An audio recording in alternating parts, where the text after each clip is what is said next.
Hola queridos amigos, bienvenidos a otra entrega de Contracara aquí por TLB1, toda la verdad primero. Agradecemos por supuesto a los que nos siguen, los que nos difunden, los que nos acompañan programación tras programación aquí en TLB1 y especialmente Contracara. Y especialmente a todos los que colaboran con TLB1.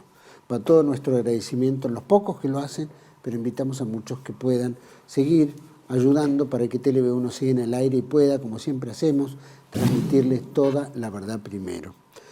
Quiero también comentarles que estamos transmitiendo a través de nuestra página web www.canaltlb1.com, debajo de este programa las redes sociales que nos mantenemos diariamente en contacto y como siempre ponemos el programa bajo la protección y advocación de la Virgen de Guadalupe, Reina y Señora, Emperatriz de América. Siempre pedimos nos guíe, nos ilumine, nos acompañe en este mundo tan complejo, tan difícil, pero que necesitamos de la oración y de su manto para que nos ayude a encontrar el camino del bien, de la verdad y de la belleza. Programa de hoy. El tema tiene que ver con los recursos naturales. Argentina es un país poderoso en sus recursos, tiene multiplicidad de recursos para no solo tener un mundo, una Argentina próspera, extraordinaria, con un pueblo feliz, como se decía, en pleno empleo, etc. Sin embargo, se ha dilapidado a través del tiempo. Después de la Guerra de Malvinas, después de la caída del golpe de Estado del 76, muchos de los recursos empezaron a tomar cierto auge y ese auge empezó a cederse hacia o privatizaciones o concesiones para la administración, etc. Tuvimos la época del presidente Carlos Menem, que vino todo el proceso del Estado, en la cual se hizo la reforma, y en la reforma había que enajenar los recursos. Famosa frase, lo que el Estado no puede administrar, tiene que pasar a manos privadas. Muchos de los empresas estratégicas, recursos estratégicos, sin duda pasaron a manos privadas. Como la Guerra de Malvinas, al finalizar, el gobierno de Menem necesitaba volver nuevamente al mercado de capitales y al mismo tiempo también entrar en una especie de comercio internacional, se le otorga a Inglaterra el viejo tratado firmado por Rivadavia en 1826 como denominándola la nación más favorecida. Estamos hablando de que hemos vuelto de una guerra con Inglaterra y con la NATO. Sin embargo, todo este proceso de privatizatorio y concesionario se entregó prácticamente por nada a empresas extranjeras, muchas de ellas del Estado extranjero, España, Francia, etc. Después asumió el kirchnerismo y dijeron, no, vamos a tener algunas empresas que tienen que volver a manos propias. Con eso se hizo Aerolíneas, ¿no es cierto?, Aguas y algunas otras. Pero se cedió todo, recursos mineros, petroleros, hidrocarburíferos, por supuesto, todo lo que podemos decir en la concesión de empresas. Hoy en día, que este gobierno tanto se jacta de que tiene que volver los recursos a la mano estatal, nos ha costado muy caro porque las empresas que han sido concesionarias terminaron en la CIADI, que es este organismo internacional en el cual litigaron contra la Argentina y terminó costando muy caro a la Argentina, que todos los argentinos estamos pagando por eso. Ahora vamos a un detalle muy particular, aparte de la minería, etcétera, etcétera, tenemos el tema de los recursos de agua. Ustedes saben que también había una empresa estatal que se llamaba Obras Sanitarias de la Nación, pasó a ser Aguas Argentinas de Francia, después AISA, y ahora parece que la administración de esta, o digamos la concesión que se le va a dar en algunas provincias para el manejo de este recurso fundamental para los argentinos, para el mundo y por supuesto está contemplado de lo que se llama la Agenda 2030, que es el recurso hidrífero, ¿no?, el recurso de agua potable. Aparentemente el gobierno, a través de su ministro del Interior, Guado de Pedro, hubo un encuentro ministerial con la empresa Mekorot, que es una empresa israelí que maneja y administra el agua en Israel y ha tirado sus tentáculos en diferentes países del mundo, entre ellos Uruguay, Argentina y otros. Quisiera que por lo menos nos pongamos a tono con esta pequeña video en el cual considero que nos va a dar un pequeño margen introductorio de lo que estoy hablando. Por favor, señor director. Agenda 2030. 17 Objetivos de Desarrollo Sostenible para transformar nuestro mundo. Para el Ministerio del Interior es un enorme orgullo que se haya logrado en tan poco tiempo con Mecorot, con el CFI, estos acuerdos, esta agenda, que es continuidad de ese viaje a Israel, lograr hechos concretos que ponen por delante una agenda de trabajo muy profunda. Contar con Mecorot como aliado estratégico para esto que estamos iniciando en Argentina es sumamente importante para nosotros. Que todas las personas que sean solidarias con Palestina no compren productos israelíes, no los consuman porque son cómplices en este sentido de la ocupación. En esta mesa puntualmente vamos a hablar de la campaña contra Mecorot, que es la empresa de aguas estatales del Estado de Israel. Esa empresa aplica todos los 3 puntos que según la ley internacional implican lo que es el apartheid. Hay un trato discriminatorio, hay una violación de derechos humanos y algo que nosotros hemos estudiado que tiene que ver con los crímenes de guerra y lesa humanidad. Vale recordar que los crímenes de guerra y los de lesa humanidad no caducan. Por lo tanto, una empresa que comercialice con una empresa que comete crímenes de guerra está siendo cómplice del sistema de apartheid. Posteriormente, en algún momento, se puede juzgar. En abril de este año estuvimos en Israel con 10 provincias argentinas, 8 gobernadores. Y el agua entra por aquí y sale aquí por el medio del producto. De la mano de la empresa Mecorot visitando estrategias de administración hídrica en distintos puntos de Israel. 3 meses después estamos suscribiendo un convenio con la provincia de San Juan y la provincia de Mendoza para armar master plans de gobernanza hídrica en cada una de estas provincias con el asesoramiento de Mecorot como guía para el diseño de estos planes. Muchas veces realizamos los funcionarios públicos viajes, misiones y no se concretan en hechos reales como lo que está pasando hoy aquí. Las misiones siempre dejan cosas positivas, pero está siendo superlativa.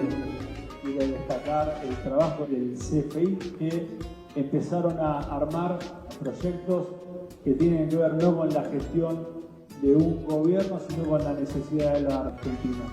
El tema hídrico para el Consejo Federal de Inversiones es clave porque es un desafío actual, pero es un desafío sobre todo futuro. Agenda 2030. 17 Objetivos de Desarrollo Sostenible para transformar nuestro mundo. ODS 6. Agua limpia y saneamiento. Garantizar la disponibilidad de agua y su gestión sostenible y el saneamiento para todas las personas. El agua es un elemento indispensable para la vida. Sin embargo, más del 40% de la población mundial padece escasez de agua y miles de millones de personas tienen enormes dificultades para acceder a agua potable de calidad y saneamiento. La Agenda 2030 quiere lograr el acceso universal y equitativo al agua potable y a servicios de saneamiento e higiene adecuados.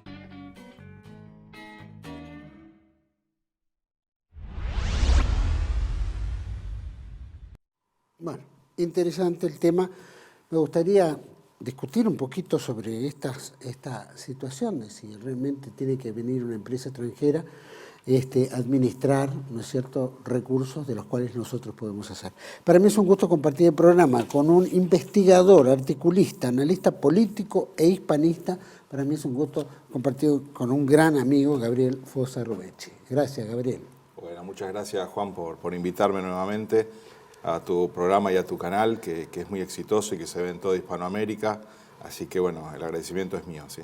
Gracias a vos. Y bueno, quiero preguntarte, ¿no? Porque nosotros también venimos de un sentimiento nacional muy profundo, ¿no? Y también de militar dentro de lo que es uno de los íconos de la historia argentina, como es el caso del general Juan Domingo Perón, que traza, ¿no es cierto?, una independencia económica, ¿no?, justicia social y un concepto, ¿no es cierto?, de soberanía, ¿no?, política y en general. ¿Qué es lo que pasa que no se entiende y por qué tenemos que estar enajenando recursos cuando nosotros podemos perfectamente desarrollarlo? Sí, lo que es paradigmático y a uno lo consterna mucho es que los argentinos somos capaces de poder administrar nuestra agua. Mismo lo que es todo lo que es la provincia de Mendoza es un ejemplo a nivel mundial con el tema del riego que tiene, las acequias, o sea, Argentina sabe perfectamente manejar sus recursos hídricos, en este caso, que bueno, fue contratado a una empresa israelí, Mekorot, en donde supuestamente va a generar la gestión del agua, cómo se van a distribuir el recurso hídrico a la Argentina. Ya hay varias provincias que han firmado ese acuerdo, que tengo acá, que es Catamarca, La Rioja, Mendoza, San Juan, Río Negro, Formosa, Santa Cruz y Santiago del Estero por el momento. Pero ¿qué sucede? El agua en Argentina, bueno, nace en los Andes, puede haber ríos subterráneos, pero no es que es potestad de una sola provincia el agua, sino que es una potestad nacional, porque mismo hay problemáticas que tiene entre Mendoza y La Pampa por el tema del manejo del atuel y los ríos, que no le drenan tanta agua, entonces hay conflictos. Entonces eso lo tiene que encargarse en una empresa del Estado o instituciones del Estado. Yo te comento que nosotros podemos hacerlo tranquilamente. Tenemos varios institutos, como el INA, que es el Instituto Nacional del Agua, tenemos el ANIGLIA, CONICET, que es el Instituto Argentino de Nivología, Glaciología y Ciencias Ambientales, tenemos el IADISA, que es del CONICET, que es el Instituto Argentino de Zonas Áridas, ¿sí? Tenemos la Universidad Nacional de Cuyo, o sea, tenemos personal, profesionales idóneos para generar todo este tipo de gestión que necesitamos. Necesitamos una gestión externa para que manejen los recursos hídricos, ¿sí? Ese es el tema. No es un tema que sea una empresa israelí, puede ser alemana, norteamericana, ese no es el punto. El punto es que nosotros los argentinos somos capaces de generar nuestro propio desarrollo y nuestro propio destino. Ahí está el punto. ¿Por qué nosotros delegamos hacia afuera lo que podemos hacer nosotros? ¿O cuál es la intención también de manejar esos recursos hídricos? Porque hay que ver las intenciones que hay, que se vienen a futuro, ¿no? ¿Cómo se va a regular el agua? ¿Quiénes van a ser los beneficiarios de todo ese nuevo sistema, de esa nueva gestión? ¿Cómo se va a empezar a cobrar el agua? ¿Sí? Porque uno ya analiza, digamos, a uno de los directivos, los CEOs, que es Diego Berger, que es de Mekorot, vos lo podés ver perfectamente en una entrevista que dice que acá hay abundancia, pero que los argentinos nos tenemos que acostumbrar a la escasez. Entonces, acostumbrarte a la escasez, hay un discurso que es primero que hacernos sentir que es un bien escaso el agua. En Argentina no es un bien escaso, ¿no? Si vos lo sabés aprovechar, acumular, no es escaso. Podemos utilizar, tenemos el Río de la Plata, el acuífero guaraní, bueno, o sea, no hay escasez, ¿sí? Hay escasez en zonas áridas que ahí se puede llevar un troncal y poder abastecer de agua. Pero el tema de la escasez tiene que ver también con el tema de la oferta. Entonces, si hay menos oferta, sube el valor del precio. Entonces, también es un tema económico. Y en tema que tiene que ver con el tema de los recursos hídricos, el agua, que es la vida, entonces vos podés determinar qué plantaciones se pueden hacer o no, cómo gestionar empresas que vayan a tal lugar o no. Entonces, y eso es el encarecimiento del precio final del valor de lo que va a resultar una mercancía o un servicio. Entonces, el tema de la escasez involucra muchas otras cosas, ¿sí? Entonces, y aparte un gran negocio, un gran retorno. Porque por un lado dice, no, están las provincias que son las que, la nación que es el dueño del agua, pero nosotros lo gestionamos, sí, por esa gestión nos van a cobrar un plus, por esa gestión del agua que es nuestra. ¿Por qué nosotros tenemos los profesionales para poder hacer nuestro trabajo, que son estatales, cobran sueldo del Estado y hacen el trabajo y dan un servicio al país? Esa es la crítica. ¿Por qué delegamos afuera lo que podemos hacer nosotros con gente totalmente idónea, ¿no? ¿Por qué crees que delegamos? Delegamos porque, bueno, porque... ¿Por qué delegan ellos? Porque nosotros no queremos delegar, porque Argentina ya desde después del 1955 en adelante pasó a ser un Estado fallido, ¿sí? Continuamente dictaduras que se cambiaban cada 2 años, cada 3 años, ingresos al Fondo Monetario Internacional, endeudamiento, digamos, el plan Larkin, que fue el desguace de lo que fue el principio de lo que es los ferrocarriles, ¿sí? Después siguió con toda la musculatura productiva, con la ELMA, después cuando perdemos en Malvinas con el tema del Tratado de Madrid, que se regalan las empresas estratégicas nacionales. Entonces, todo esto es un continuo, ¿sí? Que se viene dando, con el agravante que ahora estamos con el 50% de la población en la pobreza. Entonces, si ya nos sacan estas riquezas que son naturales, y no tenemos valor agregado, nos genera una desindustrialización, se va a cumplir lo que dijo Gabriela Michetti en el gobierno de Macri, que Argentina iba a ser la India, que el modelo de Macri era la India. Era materia primas y servicios. Bueno, vos fijate el dólar a cuánto está ahora, cuánto ganábamos en el 2015 y cuánto pasamos a ganar ahora en el 2023. ¿Sí? Que un jubilado antes ganaba $500, $600 y ahora casi llega a $130. Fíjate. Entonces ahí te das cuenta que hay un plan trazado. El tema es, ¿qué Argentina queremos nosotros? ¿Qué Argentina queremos? Queremos un país como la India, donde hay una casta sola que es la que gobierna, que es el 8%, y los demás viven en la pobreza. Hay una pequeña clase media alta, pero después hay una pobreza total. Entonces, ¿queremos ser eso nosotros? Yo creo que no. Por acá, Argentina fue un gran país de clase media, con cultura hasta hace 3 décadas. Hace más de 3 décadas que empezó a caer precipitosamente, ¿no? Entonces, creo que el problema no está en los de afuera, sino en los de adentro, ¿no? Es el que te vende, el problema es el que te vende. En eso estamos. Ahora estamos viendo, en general, una clase política que avala todo esto, porque si uno dijera, bueno, una provincia, no, yo no estoy de acuerdo, especialmente provincias cordilleranas que tienen el agua de los deshielos, ¿no es cierto?, que hay agua consumible, potable, bien, tampoco estamos fuera de las mineras, ¿no es cierto?, que puedan contaminar, la Barrigol, etcétera, que son empresas contaminantes sin duda, o el fracking que generalmente está haciendo, o Vaca Muerta, que tal vez pueda ser uno de los factores que también provoque el consumo de agua y la contaminación de agua, ¿no? Entonces, si esas empresas que también pertenecen a estas grandes emporios globalistas, ¿no?, BlackRock, etcétera, etcétera, son las mismas que también van a administrar la forma en la cual vos consumís el agua, van a decir, no, vos estás consumiendo más agua de lo normal, ¿no es cierto? Y como consumís, deberías pagar justamente un extra por eso. Que hay un diálogo que hace este señor Berger sobre el tema del agua. Señor director, por favor, si pudiera pusear esos fragmentos, dura 1 minuto y poco, pero vale la pena escucharlo. La gestión tiene que ser pública. El servicio puede ser privado o público, pero el ente regulador tiene que... O sea, lo importante, o sea, siempre cuando me preguntan si tiene que ser pública o privada, lo importante es quién es el ente regulador. La gestión tiene que ser pública porque estamos hablando de un recurso que, ¿cómo puedo decir? Las características del recurso cambian de acuerdo a cómo lo usás. Si vos sobreexplotás un acuífero, estás influenciando en la calidad del mismo, en la cantidad de agua que necesitan otros lugares. Entonces no es que estás creando agua de la nada.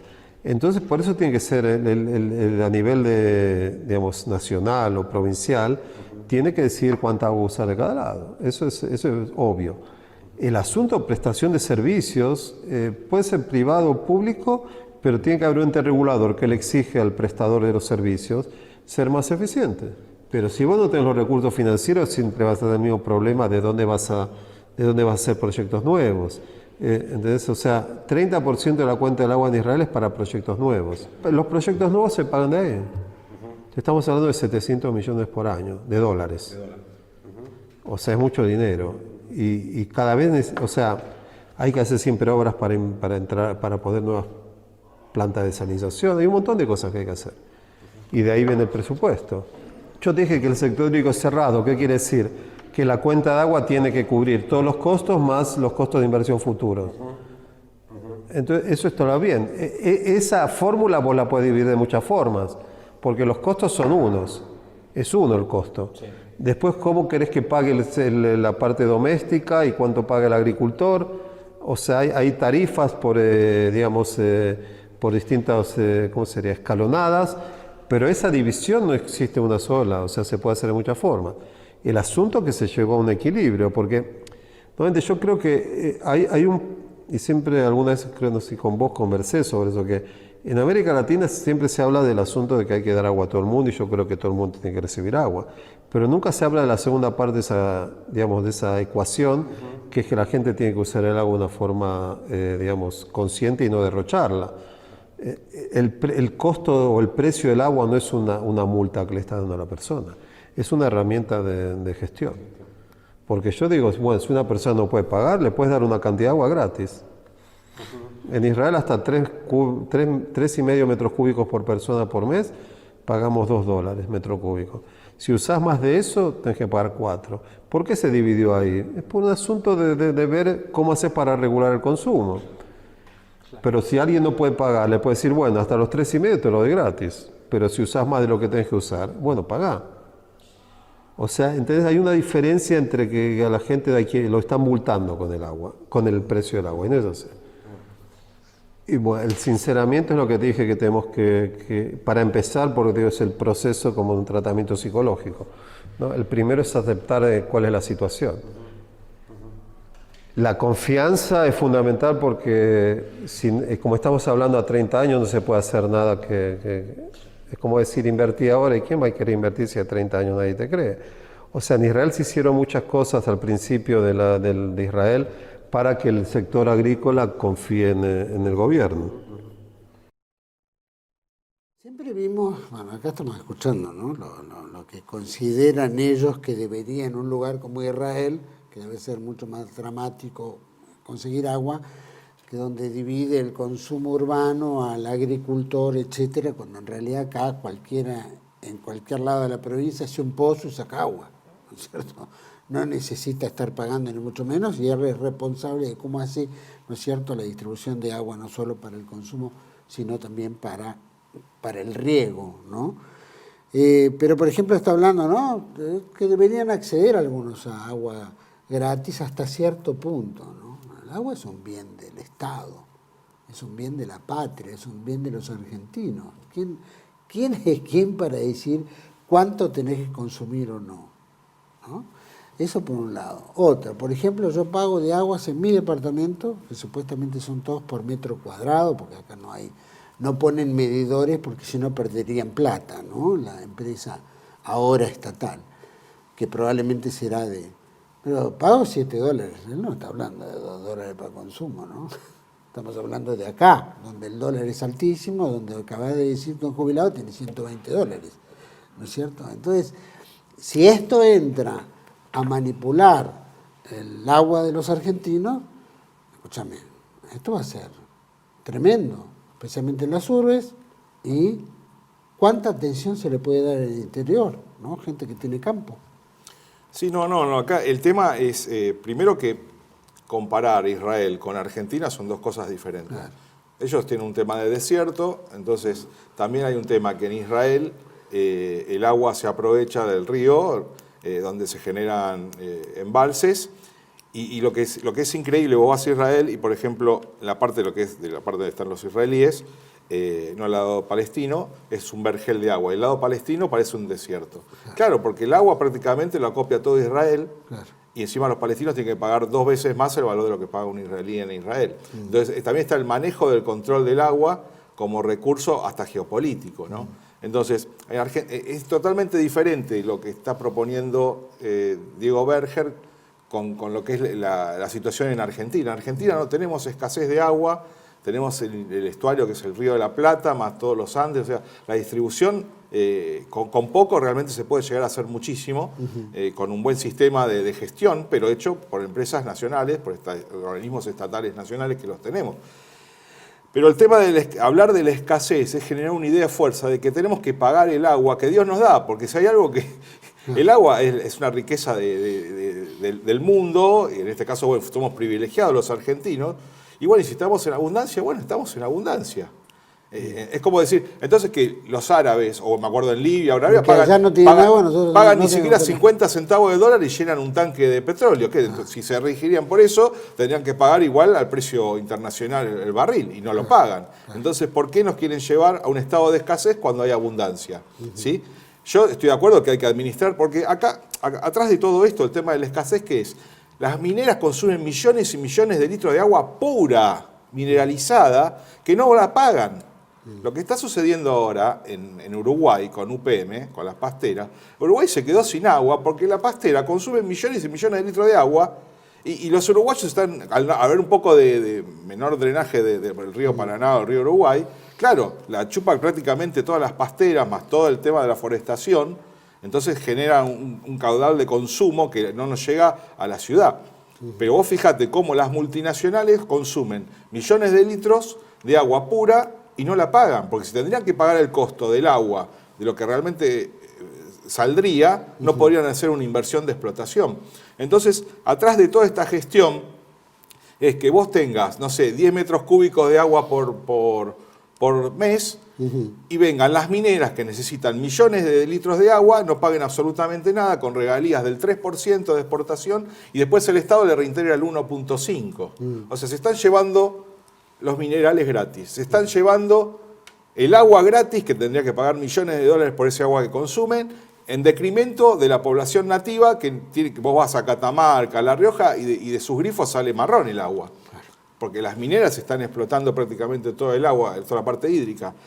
¿Y qué sucede? Este tema de este sistema de gestión, hay más de 500 proyectos mineros en la Argentina. Entonces, obviamente, como hay un gran proyecto, que ya lo estuvimos viendo en Jujuy con el tema del litio, que justamente toda esta represión se genera para la extracción de litio, y que dicen que los pueblos se van a quedar sin agua, y también un doble juego de reivindicación que son los originarios, cuando es el pueblo argentino, ¿no? Porque también digamos que el establishment juega con eso también, aprovecha la situación y genera división también dentro del mismo país, ¿no? Vos ves la bandera de los originarios cuando tiene que ser la bandera argentina, ¿no?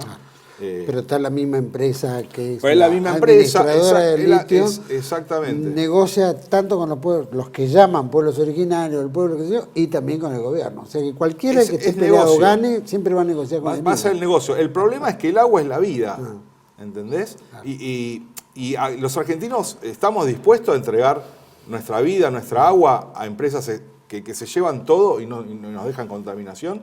O sea, este tema de la gestión del agua es porque la Argentina pasa a ser un país de materia primas y de servicios. China necesita todas las riquezas naturales que tiene la Argentina porque China no lo tiene. Por algo hay tantos vínculos con China. Entonces China puede financiar el tema de la deuda en estos momentos porque necesita de las materias primas nacionales que ellos no tienen para producir. Entonces, pero para producir necesitan agua, para producir necesitan electricidad. Entonces, también lo que se da ahora con esto de Vaca Muerta es otro ejemplo, ¿no? Los caños, los tubos que estuvieron generando para llevarlo llega hasta Buenos Aires, después va a llegar, dicen que hasta Brasil, utilizan una cañería que ya venía desde Bolivia. Eso lo pagó el Estado Nacional, no el troncal que va a Brasil, pero lo que llegó hasta ahora lo pagamos nosotros. Entonces, ellos se llevan el recurso que es nuestro y encima le damos el transporte gratis con nuestro dinero, o sea, cero inversión, para que después que estas empresas exporten el gas y nosotros paguemos el precio del gas a precio internacional. O sea, los argentinos, eso quiere decir que los argentinos no somos dueños de nada. Eso sí, somos dueños de tributar permanentemente al fisco para que paguen la deuda externa, porque estamos cada vez más pobres. Entonces, acá lo que tiene que haber es un cambio total a 180 grados si queremos ser una nación, o si queremos ser colonia, pasaremos a tener 80% de pobreza, 90% de pobreza, y habrá una casta de 10% que maneje el país con los chinos, con los ingleses, con los norteamericanos, con los franceses, con los alemanes. Esa es nuestra encrucijada. Nosotros teníamos el acuífero guaraní, ya los norteamericanos habían echado el ojo ahí, inclusive se había armado una base militar, ¿no es cierto?, en Paraguay, donde efectivamente es custodia sus intereses, ¿no es cierto? Para ellos el agua es interés. Y de ahí se realizan los sachets de agua que exportan a Estados Unidos. O sea, exportan a Estados Unidos, a Europa y a diferentes lugares. Eso no lo está haciendo una empresa paraguaya ni argentina, ¿no? Pero es el conglomerado acuífero que nos compete a todos, es decir, que lo saquen de Uruguay nos afecta a nosotros. Exactamente. Directa o indirectamente. Entonces, ¿qué tiene que ver o qué puede hacer la empresa israelí, que también está metiendo el hocico en esos lugares, ¿no?, para que pueda vulnerar o no, o es un común acuerdo con los norteamericanos? Decir, bueno, no, ahora el agua lo tienen que dársela a ellos para que ellos la administren. No, eso no sé muy bien el tema de los pliegos que tienen y cómo fue la concesión o la gestión hasta ahora de estas 8 provincias. Lo que sí uno se da cuenta es que hay un plan, obviamente a futuro, del manejo hídrico de lo que es Hispanoamérica, ¿no? Vos fijate que está involucrando a Paraguay, está involucrando a Uruguay, bueno, lo que es la cuenca del acuífero guaraní, parte de Brasil y parte de Argentina. Mismo los uruguayos en estos momentos con UPM, con la pastera, están teniendo problemas, y encima hay otro emprendimiento más que es generar el tema ¿cómo se llama?, de la energía verde, ¿sí? En donde, no me acuerdo el nombre exactamente, y que generan hidrógeno, ¿sí? Y necesitan muchísimos recursos de agua para generar ese nuevo combustible. Entonces también van a sacar del acuífero guaraní el agua que necesitan. Y ahora en Uruguay prácticamente no pueden utilizar ni bañarse prácticamente porque no tienen agua. Entonces llega un momento en que no te dan opción porque el saqueo es tan drástico que no te dan opción a nada. O sea, te ponen contra la pared. Y eso es lo que le está pasando a Uruguay. Nosotros tuvimos un conflicto en Fray Bentos con Uruguay, que hasta llegó el presidente, ¿te acordás de pedirle el presidente uruguayo Tabaré Vázquez a Bush para ver si los defendía por una posible guerra con Argentina? Mirá la psiquis del presidente de Uruguay. Llegó una guerra con un país hermano que tenemos que convivir eternamente con Uruguay. No puede haber nunca una guerra, ni siquiera con Chile. Pero el establishment... Ahora se dio un caso en Paraguay, un tema de la frontera ahí, que están mechando. Esas cosas hay que estar muy atentos también. Tema de pesca. Sí, de pesca. Después hay un senador o un diputado que habló de poner un muro entre Argentina y Paraguay. O sea, cuando se empiezan a escuchar estas voces, atrás algo está habiendo. ¿Sí? Eso me hace acordar un poco la visita que hizo Steve Bannon, claro, que se juntó con gente del PRO, creo que fue Cynthia Houghton, y le preguntó cuáles son los problemas que tiene Argentina. Y dice, bueno, tenemos como 20 problemas. No puede tener 20 problemas, tiene que tener un problema. Tiene que ir a través de un problema. Bueno, qué sé yo, tenemos narcotráfico. ¿De dónde viene? Bolivia. Bueno, entonces hay que crear un muro en Bolivia. O sea, lo mismo que yo hacía el muro con México, había que hacer un muro con Bolivia y probablemente ahora con Paraguay. Cualquiera puede proponer cualquier aberración en vez de generar un buen control. Exactamente. Es difícil controlar, sí, sin duda, pero para eso están los radares. Hay mil elementos para... Exactamente. Bueno, el tema del narcotráfico, ¿dónde va el dinero del narcotráfico? ¿A dónde va el dinero? A los bancos. Bueno, pero al margen de esto, le estamos hablando de lo que es el tema de los recursos hídricos y bueno, eso está implícita la vida. El agua es la vida. Sin agua no hay nada, es desierto. Entonces, no podemos como argentinos permitir de que la gestión lo maneje una empresa extranjera. No importa que sea israelí, canadiense o brasilera. Nosotros tenemos los personal idóneo para ejercer esa función. Y en sí lo que necesitamos, ¿qué pasa? En Argentina no hay planificación en nada, es sálvese quien pueda, se va emparchando cuando puede, y eso es lo que estamos viviendo ahora. Lo trágico de todo esto es que no tenemos dirigencia que piense de acá a 50 años, sino que va a la coyuntura presente, en donde quieren emparchar algo que no sabemos que va a seguir drenando agua, porque con el tema de la deuda externa, con el tema del Fondo Monetario Internacional, pero ¿cuál es la propuesta de producción? En vez de cambiar dólares traen yuanes, pero a la larga seguimos con una dependencia igual. ¿Cuál es el cambio de frontera de producción? ¿En qué vamos a poner valor agregado? Estamos con la extracción, con el tema de gas. Le vamos a dar gas a Brasil para que se industrialice y nosotros seguimos siendo proveedores de materia prima. Sí, porque nos ahorramos 4.000 millones de dólares. ¿Y qué pasa si después se va a pago de deuda externa? Entonces, ¿cuál es el cambio real que nosotros necesitamos hacer? Porque... Ahí es un poco lo que vos decís. Vamos a ir un pequeño corte, pero simplemente para decir, tenemos un 40% de gente que vive de planes, que no trabaja.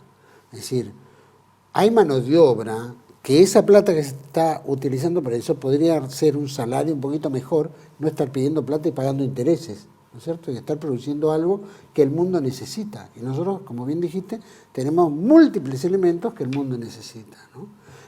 Vamos a ir un pequeño corte, volvemos enseguida y me gustaría tratar este tema un poco, ¿por qué? ¿Qué pasa en nuestros políticos que largan todo en manos de otros, ¿no? ¿Cuál es el negocio? ¿Hasta qué punto? Volvemos enseguida con Gabriel Fossarrovechi sobre el tema de este Mecorot. Ya volvemos. Bienvenidos a CEPA, Centro de Estudios del Pensamiento Americano. Nuevo sitio web de cursos de formación en política, filosofía, historia, literatura, geopolítica, religión, psicología y más. Cursos de formación que reflejan el verdadero pensamiento americano. Lo invitamos a elegir el curso de su agrado ingresando en www.cepa.la.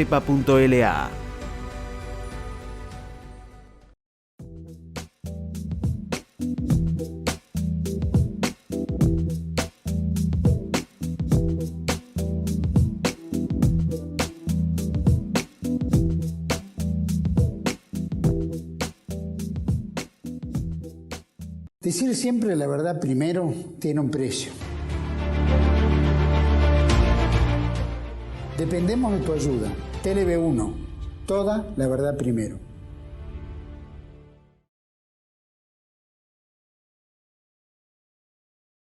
Estamos de vuelta, segundo bloque, con Gabriel Fossa Robecchi.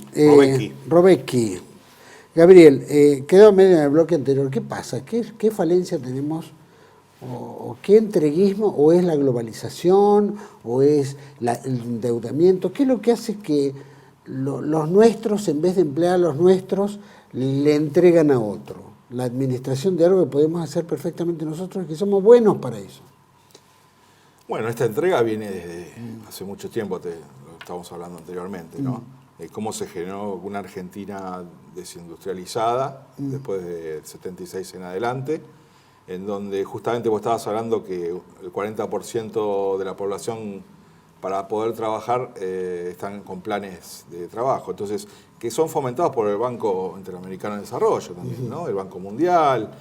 O sea, les conviene tener una población pasiva con $100 por mes a cada uno, pero que no hagan nada, no generen valor agregado, no sean competencia, los tenés ahí sumisos, ¿sí? Pauperizados, y nosotros nos llevamos la riqueza. Es como tener a la India en cierta forma ahí en la pobreza y nos llevamos las riquezas, ¿no? Pero Argentina es inmensamente rica. Por eso pasa que los argentinos tenemos que ser como India. Claro. Es que eso, yo cuando dijo eso digo, chau, me lo están diciendo, porque siempre te lo dicen, pasa que los argentinos no conmensuramos nuestras riquezas, no tenemos idea, estamos todos amontonados contra el Río de la Plata, con el Gran Buenos Aires, una parte en Rosario, una parte en Córdoba, un poquito en Mendoza, y después es un desierto. Argentina, vos pensás que son 14 países europeos, y si le pones la plataforma submarina, es toda Europa y más grande que Europa, ¿sí? No la parte de Rusia. Pero, digamos 40 millones de habitantes. Y 40 millones de habitantes, o sea, es un desierto este país, y encima con una riqueza inconmensurable. Vos pensás que la zona núclea de producción es tan grande como Alemania y Francia juntas, en lo que es la parte de sojización, de girasol. O sea, son extensiones inconmensurables de riqueza. Si a eso vos le sumás la riqueza hitícola, que es de la pesca, que se lleva más de 30.000 millones de dólares al año. La evasión de cereales por el Paraná son otros 30.000, 35.000 millones de dólares que se van, que no pasan por el fisco. Ya tenés 60.000 como mínimo. Si vos le sumás las riquezas de la extracción de los minerales, el otro día, el año pasado, hubo una acción comando en Santa Cruz, en donde a la compañía minera, creo que Austral, algo así, se llevaron, dicen, 20 lingotes de oro. Pero lingotes, o sea, no es que, viste que te dicen que las mineras se llevan las montañas en bloques de piedra que después lo elaboran en Canadá o lo mandan a Australia. No. En lingotes, quiere decir que ya el oro lo funden acá en Argentina y lo llevan en lingotes. ¿Sí? No sé si te acordás en el Polar Mist también, un barco que en el sur, en el Estrecho de Magallanes, también tenía lingotes de oro. O sea, el oro se está yendo en lingotes. Y después dicen que no tenemos divisas. Entonces, es tan grande el sometimiento y las ideas fuerzas que nos llevan a decir que somos un país pobre, que claro, te hacen creer de que sos pobre y sos inviable. Pero en realidad nosotros tenemos que decir, no, tenemos alimentos, tenemos cereales, queremos oro, no queremos plata, no queremos dólares. No, que nos paguen en oro. Si la comida, vos vas a tener hambre, bueno, pagame en oro, porque si no, no vas a poder comer. O sea, y así con todo. Primero no te lo lleves de acá. Primero no te lo lleves. Y segundo, como dicen, no quiero dólares, dame oro. Porque el dólar supuestamente después del 74 deja de tener el valor oro, ¿sí? Y pasa a ser el valor de los portaaviones que tienen en el océano. Entonces, Argentina es inconmensurablemente rica. Por algo, el sistema político calla y otorga y hace sus negocios. Porque, claro, no tenemos dimensión de lo que es nuestro país. La gente no tiene idea de lo que es nuestro país. Yo tuve el privilegio de poder recorrer el mundo y te das cuenta que las distancias son increíbles. Vos decís, claro, o sea, vos decís, uy, Madrid, Valencia, ¿cuánto tengo que viajar? No, estás en 1 hora y media, 2 horas. O sea, es muy chico. Acá son trayectos de cientos y cientos de kilómetros. Para atravesar toda la Argentina, estás 4 horas en avión. O sea, y encima rica, porque no es que decís que es un desierto como en Arabia, no. que solo tienen petróleo. No, Argentina tiene una diversidad inconmensurable de todo tipo y en grandes extensiones, no es que tienen pequeñas extensiones. Entonces está todo por hacer acá. Y como está todo por hacer, ¿cómo puede ser que estemos muertos de hambre, pagando la comida carísima, que la manejan 10 multinacionales, que tienen 500 submarcas cada multinacional? Ellos son los que ponen el precio de los alimentos. Después lo cartelizan con los carteles de los supermercados, que también te ponen el precio del valor. Por ejemplo, la leche de Tranquera, salida de Tranquera, está a 105 pesos el litro. Y vos, el sachet, en las góndolas están 500 pesos. Esos 400 pesos de diferencia, ¿la culpa es del tambero o de las grandes corporaciones que acopian la leche? Claro. Entonces, acá lo que necesitamos los argentinos es girar a 180 grados y mirar para nosotros. Y nosotros necesitamos tener empresas estratégicas que vuelvan al Estado Nacional. Las riquezas, el petróleo, la minería, la producción siderúrgica, la ELMA, tener una flota mercante. Tenemos que volver a esa Argentina, si no, no tenemos destino. No tenemos destino. ¿Qué valor agregado podemos tener si se llevan todos los recursos naturales? Y nuestro mar argentino, ¿no? Y lo que te dije, no solo, claro, el mar, también hay minería en el mar, pero ya solo con la pesca los chinos, y España, y Indonesia, se están llevando más de 30.000 millones de dólares. Vos acá querés comprar un calamar y te sale fortuna. Y ahí lo están regalando y se lo están llevando y los argentinos no podemos comer calamar. Bueno, eso es es una política de Estado, es una subordinación. Extractivismo total. Extractivismo total. Nosotros pisamos el territorio, pero no somos dueños de nada. Ese es el problema. Y el problema se acrecienta con que tenemos el 50% de pobreza, en donde los chicos no tienen futuro, los que son profesionales emigran, y va quedando chicos que no estudian, no trabajan, son cooptados para vender droga. Entonces, ¿ese es el destino que nos depara? ¿Qué es lo que estamos viendo entonces en la política argentina que está enviciada? Ahora vienen elecciones, ¿no? Todo el mundo está tirando frases, ¿no es cierto?, que son vacías en todo su contenido, donde no hay ni siquiera un proyecto nacional, nadie tiene una visión, digamos, holística de una Argentina en la cual podemos ser potencia. Es decir, ¿qué es lo que está tontando tan bien a los argentinos también, que solamente se quedan en eso o no va a votar? Dice, bueno, esto no me representa, no me interesa, no voy. O, ¿qué es lo que está? Que hay un desfasaje tan grande entre la clase dirigente o lo que dirigen o lo que creen que dirigen el pueblo. No, yo creo que como dijo Perón en el 73 cuando volvió, dijo, yo vengo primero, tengo que subsanar el hombre argentino, que está muy derrotado, está muy caído. Yo creo que hay una decadencia dirigencial y del pueblo que bueno, vamos, lo vemos en muchos estratos de la sociedad. Y segundo, digamos que los que llegan son los que más han, fueron cooptados o están dentro del establishment, entonces te dan a elegir uno y otro, pero siguen más o menos las directivas de lo que le dicen desde el norte, eso es sabido. Siempre tenemos que ir a rendir examen a Washington, tenemos que dar una vuelta por Europa, tenemos que dar una vuelta por el Vaticano, por Israel, o sea, es como que tenemos que pedir permiso o nos dicen qué es lo que van a hacer. Entonces se complica, porque al no tener una política soberana, justamente, yo me acuerdo de lo que decía Abel Pose, ¿no? El coraje, no hay coraje, porque vos podés tener todos los fundamentos, el mejor plan, pero si no tenés el coraje para ejecutarlo, no sirve de nada. Vos podés ser muy capaz, pero si no tenés los instrumentos y la voluntad de hacerlo, quedás en cero. Yo te puedo dar un discurso espléndido, pero si no tengo la voluntad de ejercer ese cambio, seguimos en cero. Entonces yo creo que la dirigencia política sabe lo que hay que hacer, porque no son ningunos improvisados, saben muy bien los negocios, vos ves las casas que tienen, o sea, no es que decís, bueno, no saben, no, saben muy bien, pero lógicamente que el coraje se lo guardan porque tienen otros intereses. Entonces, acá se necesita alguien, o Argentina tendrá que caer más profundo y en un momento estar como en cierta forma Uruguay, que ahora se dan cuenta que no pueden beber agua y que tanto las pasteras, que casi van a un conflicto armado con Argentina, que le está succionando todo el agua que ellos necesitan, ¿no? Entonces, capaz que tenemos que llegar a esos estratos para darnos cuenta de que estamos contra la pared. Yo creo que por nuestra historia y cómo viene, creo que vamos a llegar a ese punto. Vamos a llegar a ese punto que Mecorot va a manejar toda nuestra agua, nos van a poner $100 por mes de agua, vamos a ver que de nuestros grifos por momentos no va a salir agua y le van a echar la culpa al mismo pueblo argentino porque no van a ser los culpables, las empresas van a ser indemnes de ese problema, no van a ser las mineras, no van a ser los extractivistas, no van a ser, siempre se van a lavar las manos y la culpa va a tener el pueblo, ¿sí?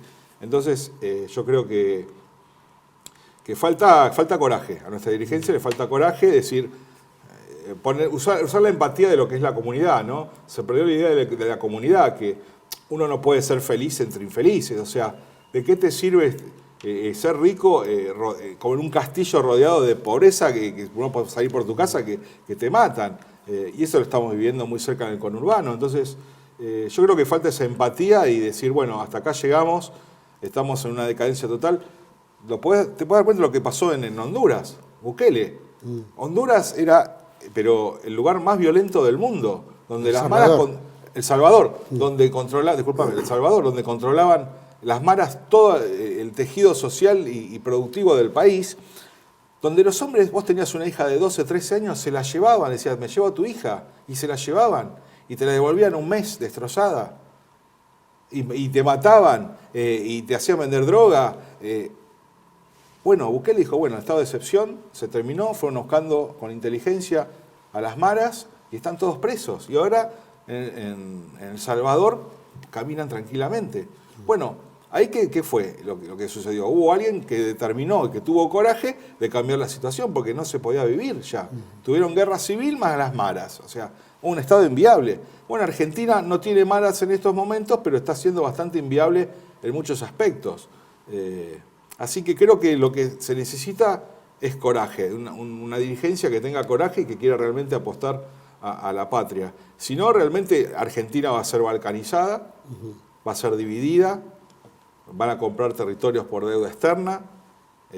Así que bueno, esto del tema del Fondo Monetario, hay otro tema. Nosotros estamos ahora en plena trato de a ver si nos pueden aprobar un plan porque los vencimientos se dieron y no podemos pagar.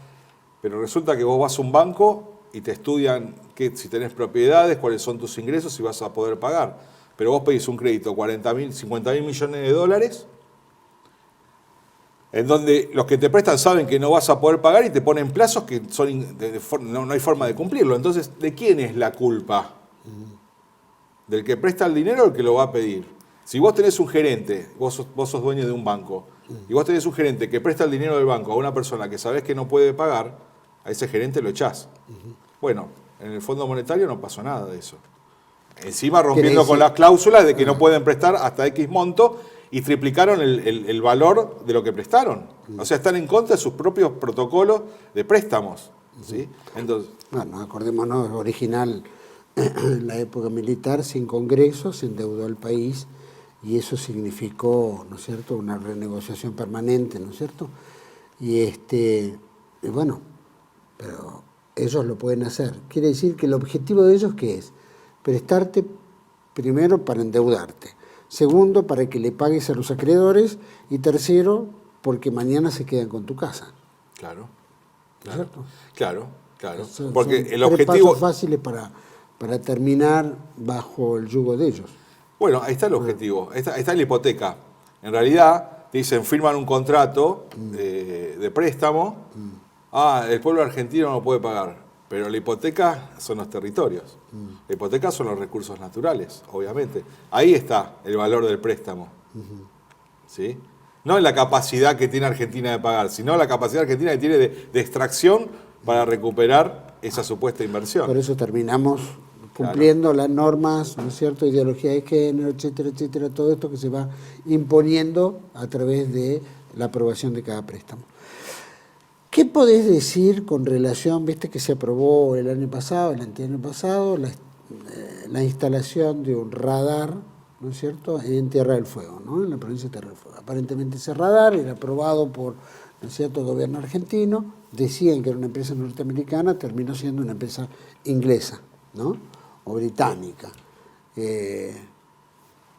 ¿cómo puede ser que se apruebe la instalación de un radar que puede ser, es decir, no lo tenemos nosotros, lo tiene una empresa extranjera colocada para intereses extranjeros? ¿Cómo es posible que también eso sea aprobado por un gobierno que se llama Nacional y Popular? Sí, no, yo realmente me enteré, creo que lo sacaron en este momento. Está en desuso. Dice que está en desuso. Sí. Dice que venía una empresa privada. Bueno, obviamente uno no investigan un poco. Claro, claro, exactamente. Es raro la situación, pero igualmente, te soy sincero, es como, está bien, ponen radares por un tema de la defensa nacional, está bien, pero ¿cómo te puedo explicar? Yo creo que hasta, déjame el radar ahí, que radaricen lo que quieran. Dame el agua, dame el gas, dame el petróleo, dame mi riqueza pesquera, déjame generar la ELMA, déjame hacer troncales de ferrocarriles. ¿A nuestro gobierno o pedirle a ellos? No, nosotros. Vos ponés radar. Porque ¿qué es la defensa nacional? Si no tenés nada para ¿La defensa nacional qué es? No tenemos ni aviones. Pueden poner 20 radares, si no tenemos capacidad de nada. Digamos, o sea... Es una burla. Claro, si nos ponen un radar, sinceramente, a mí, ¿qué te afecta que te ponga un radar cuando se te están llevando el país? O sea, la defensa del país, o sea, ¿por qué las Fuerzas Armadas antes peleaban en la antigüedad? Por el territorio, querían anexar territorio. Bueno, Argentina está invadida, no necesitamos defensa. O sea, el radar es lo de menos. ¿Comprendés lo que te quiero decir? Sí, no podemos comprar 10 aviones, no tenemos submarinos. O sea, pasa que hay ideas, fuerzas que dicen, el radar, la soberanía nacional del radar. Perfecto, estoy de acuerdo. ¿Y lo demás? Los 100.000 millones de dólares al año que se van en nuestras riquezas, ¿eso no es soberanía? ¿El 50% de los chicos que se mueren de hambre no es soberanía? ¿La falta de trabajo no es soberanía? ¿Los chicos que emigran no es soberanía? La soberanía es si nos vienen a invadir. No, ya estamos invadidos. Hablan de la soberanía del litio. Es lo que te quiero decir. Nos entretiene el radar porque los argentinos tenemos unas fuerzas armadas impresionantes que podemos... Pueden poner 50... Hay una base china con radares. ¿Y? Radar, por eso un destructor, el Chanteles de Inglaterra que está en Malvinas, ya tiene radares. No hace falta poner un radar... Está Chile al lado, o sea, lo ponen al frente de Ushuaia, ¿sí? O sea, esto es más humo para decir, el gobierno, no nos dimos cuenta, somos soberanos, sacamos el radar, no nos dimos cuenta, qué mal que estuvieron. Sí, pero el oro se lo llevan en lingote, ahora te van a controlar el agua, se van 30.000 millones de dólares por el Paraná sin pasar por el fisco, se llevan la pesca. Los recursos, mineros, bien, ¿no? Es lo que te estoy diciendo. La cuestión de inversiones mineras, que es lo que acaba de decir, pero que encima, como bien decía, le pagaban para que se lleven todo. Claro, entonces todas esas cosas, viste, que por la soberanía, el nacionalismo, que los radares. A mí dame el pueblo bien alimentado, educado, con nuestros recursos, después hablamos del radar. Cuando tenemos 300 aviones, 5 submarinos, sacame el radar. Ahora sí, porque tenés un radar, tenés capacidad, te puede interferir, está bien.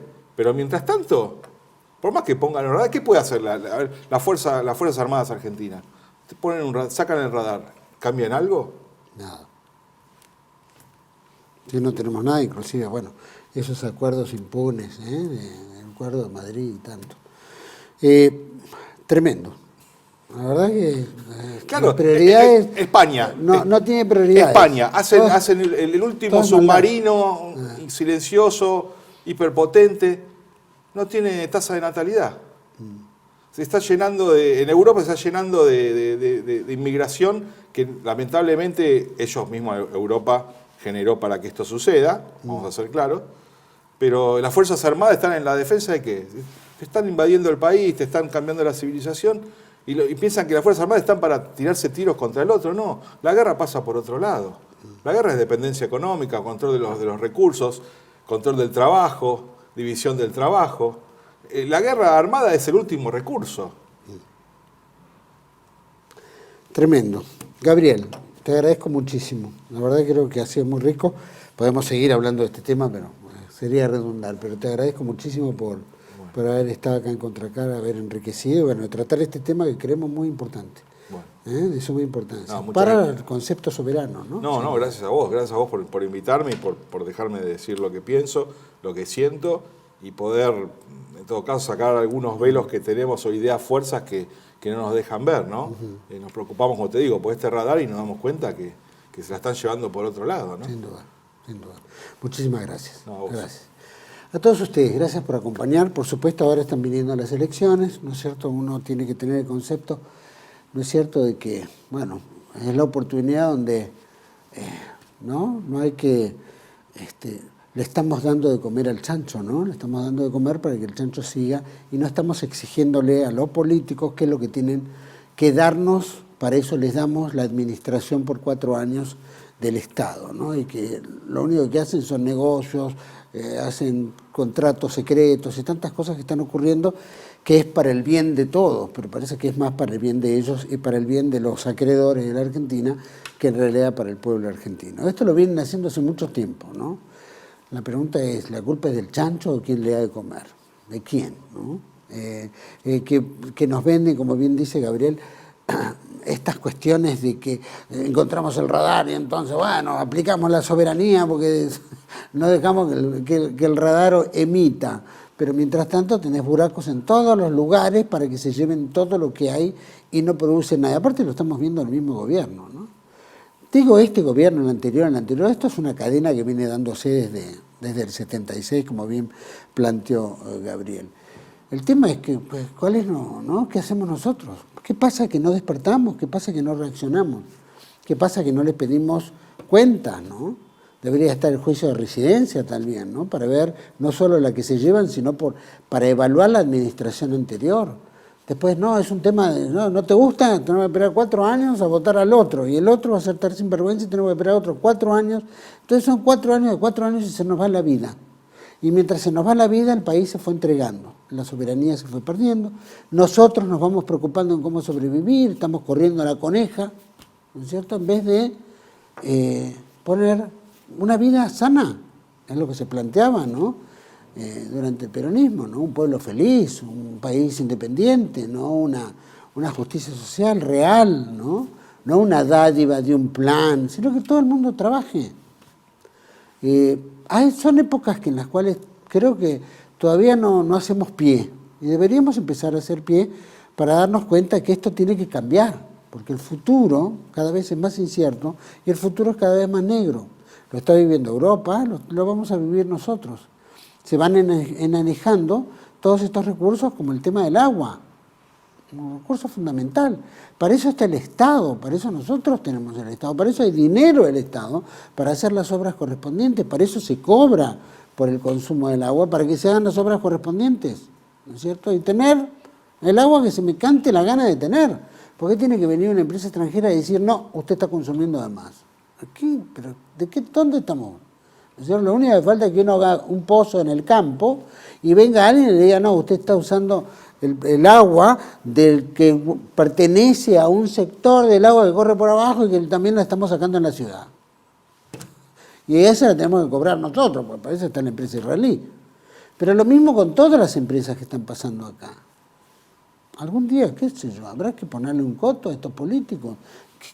¿Qué tenemos que hacer? ¿Una gran revolución? ¿Tenemos que esperar que llegue el hombre de Eris, que venga el apocalipsis? ¿O tenemos que ponernos las pilas nosotros y hacer algo? Creo que nos toca a nosotros, ¿no? Como viejo, la madre del Abdil de Granada, le decía, no llores como mujer lo que no supiste defender como hombre. Bueno, a ver, los argentinos, dejemos de llorar, pongámonos los pantalones y actuemos como hombres. Los espero en otra entrega de Contracara, aquí por TLV1. Toda la verdad primero. Gracias.